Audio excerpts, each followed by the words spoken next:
May 14th, 2025. On May 8th, political scientists Stephen Levitsky, Lucan Wei, and Daniel Ziblatt published an op-ed in the New York Times reminding readers that most modern authoritarian leaders are elected.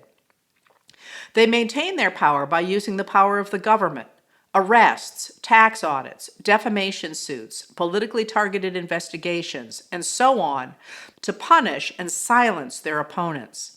They either buy or bully the media and civil society until opposing voices cave to their power. Levitsky, Wei, and Ziblatt call this system competitive authoritarianism.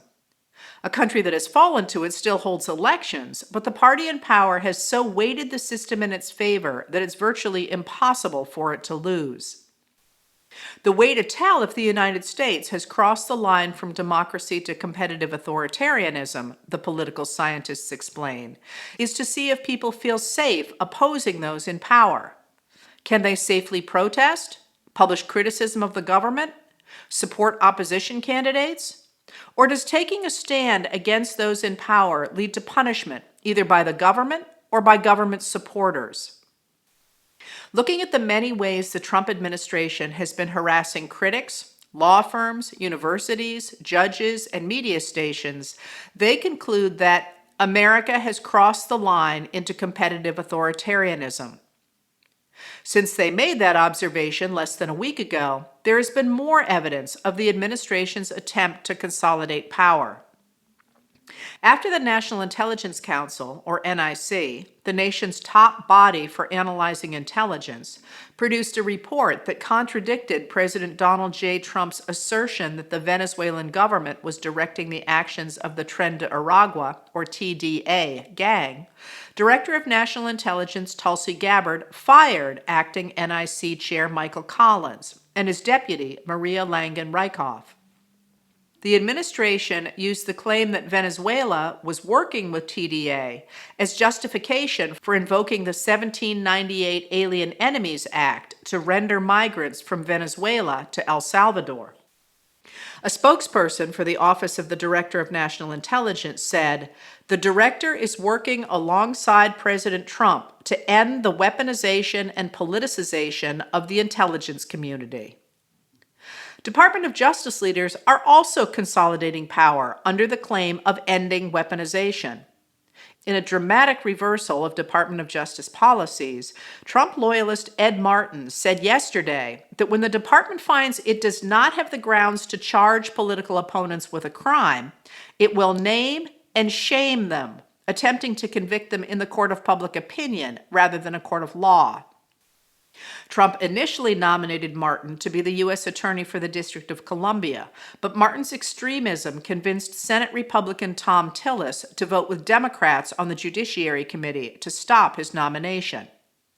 So Trump put him at the head of the Justice Department's Weaponization Working Group, allegedly designed to ferret out the weaponization of former President Joe Biden's Department of Justice, but clearly intended to use the Justice Department to advance Trump's interests. A federal grand jury in Wisconsin yesterday indicted Milwaukee County Judge Hannah Dugan, charging that she tried to help a man evade agents from Immigration and Customs Enforcement, or ICE. Dugan permitted an undocumented immigrant to leave her courtroom and enter the public hallway by the jury door rather than the public door. A week later, federal officials arrested her at the courthouse, photographed her in handcuffs, and spread the news of her arrest on social media. And Attorney General Pam Bondi told reporters that Dugan's arrest was a warning to others. A bipartisan group of 150 former federal and state judges wrote to Bondi to protest both Dugan's arrest and the administration's threats against the judiciary. Today, U.S. Circuit Judge Amy St. Eve and Judge Robert Conrad, both of whom were appointed by Republican presidents, asked the House Appropriations Subcommittee on Financial Services and General Government to increase funding for judges' security. David Gilbert of Wired reported today that calls for impeachment and violent threats against U.S. judges on social media have gone up by 327% since last year. In a piece in The Atlantic today, respected conservative judge J. Michael Ludig noted that for all of Trump's insistence that he is the victim of the weaponization of the federal government against him, it is Trump who is actually weaponizing the federal government against both his political enemies and countless other American citizens today. Ludig warned that Trump is trying to end the rule of law in the United States, recreating the sort of monarchy against which the nation's founders rebelled. He lists Trump's pardoning of the convicted January 6th rioters, which he did with the collusion of Ed Martin, the arrest of Judge Dugan, which Ludig calls appalling, the deportation of a U.S. citizen with the child's mother, and the investigation of private citizen Christopher Krebs. For not one of his signature initiatives during his first 100 days in office does Trump have the authority under the Constitution and laws of the United States that he claims, Judge Ludig writes. Not for tariffs, not for unlawful deportations, not for attacks on colleges and law firms, not for his attacks on birthright citizenship, not for handing power to billionaire Elon Musk and the Department of Government Efficiency, not for trying to end due process, not for his attempts to starve government agencies by impounding their funding, not for his vow to regulate federal elections, and not for his attacks on the media. The courts are holding, Judge Ludig writes, and will continue to hold, but Trump will continue his assault on America, its democracy, and rule of law until the American people finally rise up and say no more. And rising up they are. The chaotic cuts of the Department of Government Efficiency soured people on billionaire Elon Musk and on government cuts. Yesterday, Representative Jared Moskowitz, a Democrat of Florida, told Ben Johanson of Politico that while Republicans claim the House Department of Government Efficiency Caucus, created to work with Musk to audit the government, is just getting started, Moskowitz says it is dead, defunct. We only had 2 total meetings in 5 months. Currently, Newark Liberty International Airport is serving as an illustration of the effects of the Department of Government Efficiency's cuts. On Monday, the airport was supposed to be staffed with 14 air traffic controllers, but was down to just 3, causing delays of up to 7 hours. As Ed Pilkington of The Guardian reported, Secretary of Transportation Sean Duffy assured the public on Sunday that it was safe to fly out of the Newark Airport, but on Monday told a podcaster that his wife was supposed to fly out of Newark, but he had switched the flight to one out of New York's LaGuardia. Recent polling shows that Trump is underwater in polling, meaning that more people disapprove than approve of his actions, even on his core issues of immigration and the economy. Many Trump voters apparently believed he would deport only violent criminals and are now shocked to see masked officers breaking car windows to arrest mothers with children. The rendition of Kilmar Abrego Garcia to the notorious CCOT terrorist prison in El Salvador without due process and through what the administration initially called administrative error has caused such an uproar that, as Adrian Carrasquillo of The Bulwark noted today, the White House is working aggressively to try to recover control of the narrative by smearing the Maryland father as a member of the MS-13 gang, a human trafficker, and a terrorist, with no evidence. The administration has also lost credibility on the economy. Jeff Stein, Natalie Allison, and David J. Lynch of The Washington Post reported today that since he took office, Trump has changed his tariff policies at least 50 times. Some didn't last a day. After insisting that his high tariffs would bring manufacturing to the United States, Trump's administration on Monday announced it would reduce Trump's 145% tariff on goods from China to 30%. China said it would correspondingly lower the tariff it had put on U.S. goods in retaliation for Trump's tariff.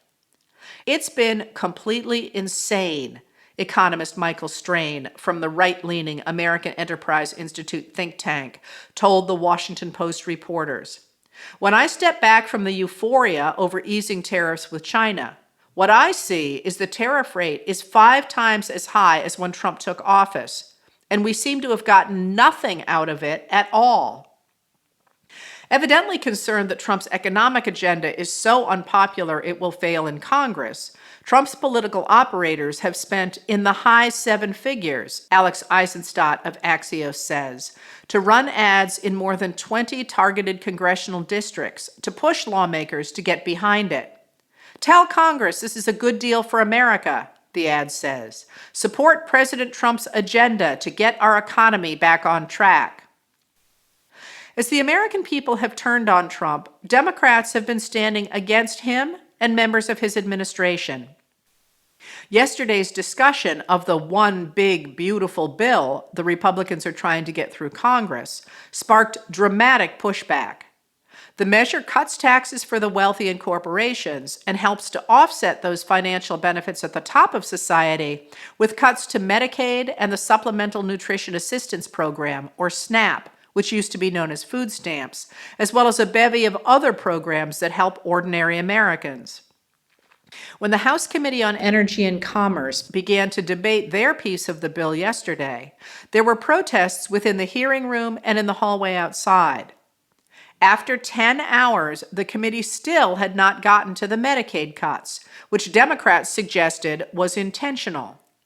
Representative Troy A. Carter Sr., a Democrat of Louisiana, recorded a video at 1 o'clock this morning noting that Republicans want to do this in the dead of night and not let the American people see. He continued, "Shame on you. The people deserve to see the actions that you're doing to them by cutting Medicaid in favor of the richest rich for tax breaks. Hashtag, we won't let you." The fireworks in two other hearings today rivaled the fights in the hearing over cuts to Medicaid. Homeland Security Secretary Kristi Noem testified today before the House Homeland Security Committee, but she refused to answer Democrats' questions about the deportation of U.S. citizens, the reality that the MS-13 on a photograph of Abrego Garcia's hand was photoshopped, or that the Supreme Court has unanimously ordered the administration to return Kilmar Abrego Garcia to the United States. Instead, she simply kept talking over the members of Congress, reiterating administration talking points. "Your department has been sloppy," Representative Seth Magaziner, a Democrat of Rhode Island, said.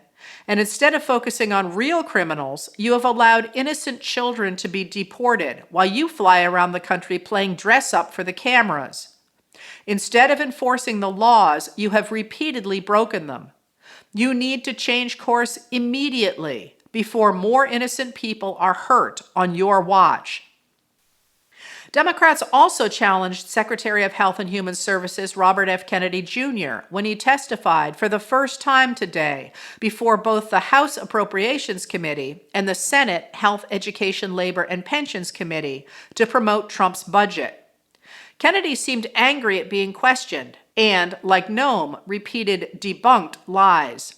He angrily claimed he had not fired any working scientists and was not withholding money for life-saving research, although, during his tenure, 20,000 people, 1/4 of the health workforce, have lost their jobs, and the administration has cut $2.7 billion in research funding for the National Institutes of Health.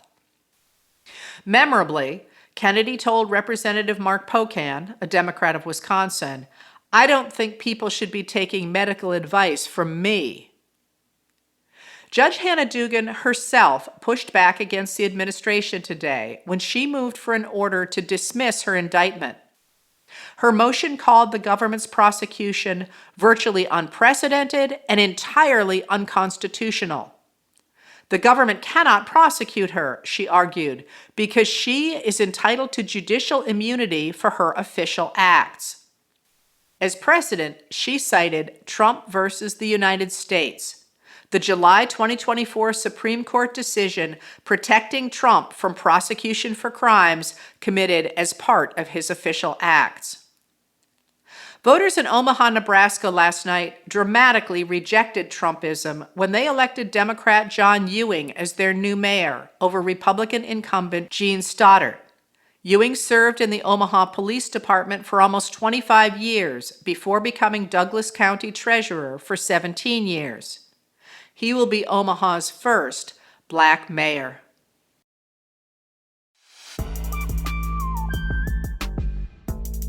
Letters from an American was written and read by Heather Cox Richardson.